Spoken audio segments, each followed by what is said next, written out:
Hey guys, doing a different kind of review here, testing out this smart mic here. It's a device that I got off of a Kickstarter campaign. It's something I plan to use for my weddings. It sounds pretty good. There's a little bit of technicality issues, but I'm still working those out. Anyways, the movie I'm reviewing is called Sweet Virginia. This is a John Barenthal film that came out in 2017.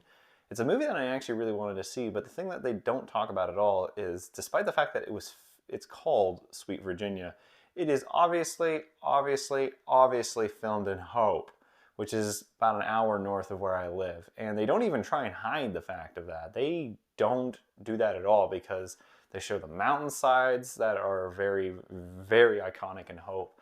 They show a lot of buildings, workshops, and whatnot that are in Hope. And at one point, there's a scene involving a train passing by, and they don't even bother to try and hide the CN Canadian Trail, the CN logo on any of the trains that are passing by. Either way, this movie is,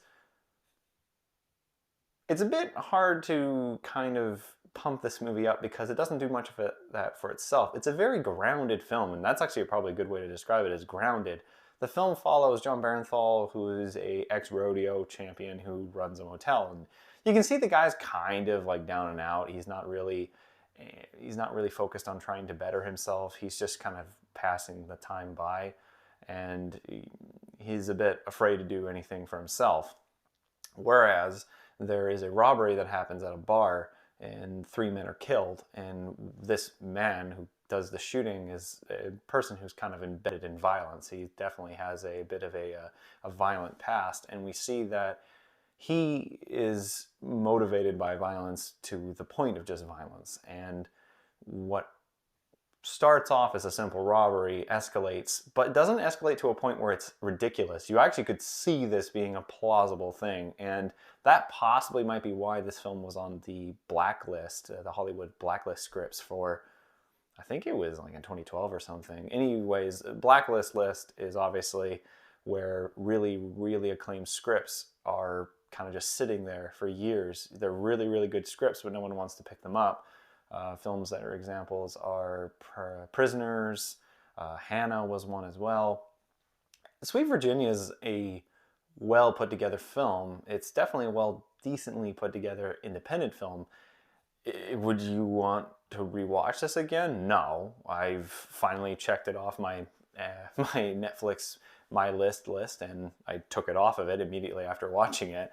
But it's a pretty decent film in terms of starting out. If you want to see some pretty well-made, very grounded, very cheap, but grounded movies, I would say Sweet Virginia is one of them. It's got a plausible plot. It has a decent, if not definitely far away from Hollywood style of characters.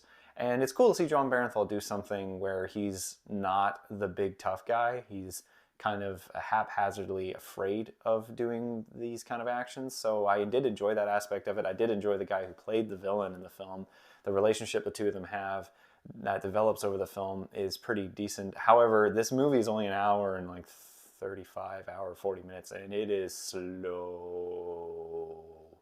It's very slow burn. That's something that kind of mitigates it.